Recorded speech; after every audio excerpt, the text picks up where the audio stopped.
कुछ बुजुर्ग मुसलमान हमारे कमरे में आए, बोले बाबा जी देश में इस समय जो हाल है, जो हालात हैं, इसके बारे में आप क्या लगता है, मुसलमानों के तो पीछे पड़े हैं।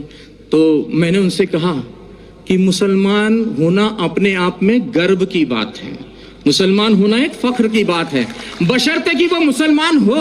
और मुसलमान से मतलब है मेरा मुकम्मल ईमान वाला, और मुकम्मल ईमान वाला कोई भी हो सकता है, फिर वो चाहे मुस्लिम हो, चाहे सिख हो, चाहे ईसाई हो, या मेरी तरह सनातन धर्म वाला एक मामूली सा अदना सा इंसान हो।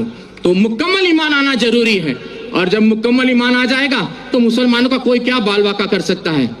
कहते हैं कि नूरे हक शमे इलाही को बुझा सकता है कौन, जिसका हामी हो खुदा उसको मिटा सकता है कौन।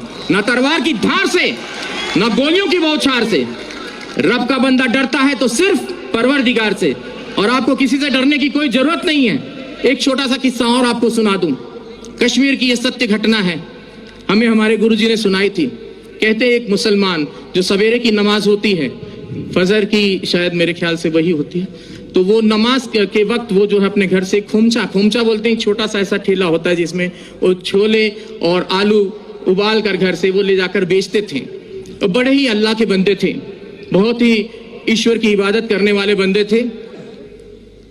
तो वो खोमचा बेचते थे और अल्लाह अल्लाह करते रहते थे। जो आता था उनको जो भी पैसा देता था वो उस पैसे को लेकर वो वहां खत्म कर देते थे मामला। तो वो खोमचा चला लेते थे और दे देते थे किसी को, और कोई भी उनको, अब ऐसे भी लोग थे उस भीड़ में जो उनको खोटा सिक्का देकर चले जाते थे, और वो अल्लाह अल्लाह करने वाले व्यक्ति, उनका ध्यान सिक्के पर ना होकर अपने अल्लाह पर रहता था। ऐसे काफी दिन गुजर गए।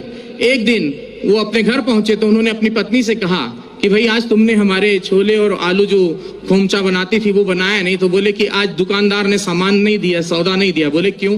बोले जितने भी सिक्के इकट्ठा किए हैं आपने ये सारे खोटे सिक्के हैं। बोले हाय अल्लाह।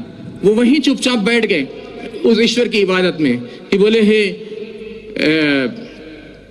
या अल्लाह ये खोटा सिक्का तेरी दुनिया में तो नहीं चला, क्या मेरे जैसा खोटा सिक्का तुझे कबूल होगा?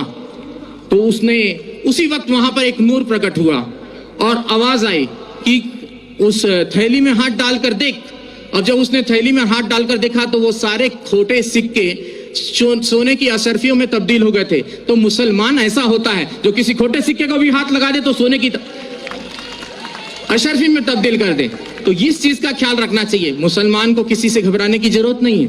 और मैं पहले से और काफी दिनों से मुझे एक व्यक्ति ने कहा कि बाबा जी अब आप कलमा पढ़ के मुसलमान हो जाओ। तो मैंने कहा मुझे कलमा पढ़ने की जरूरत नहीं है, मैं खुद ही पहले से जन्मजात ही मुसलमान हूँ। और मुसलमान का मतलब ये नहीं कि कलमा पढ़कर ही हो सकता है, मुकम्मल ईमान कहीं भी आ सकता है, चाहे वो हिंदू में आए, चाहे मुस्लिम में आए, चाहे सिख में आए, चाहे ईसाई में आए, चाहे किसी यहूदी में आ जाए, किसी में भी आ सकता है। मुकम्मल ईमान आना जरूरी है।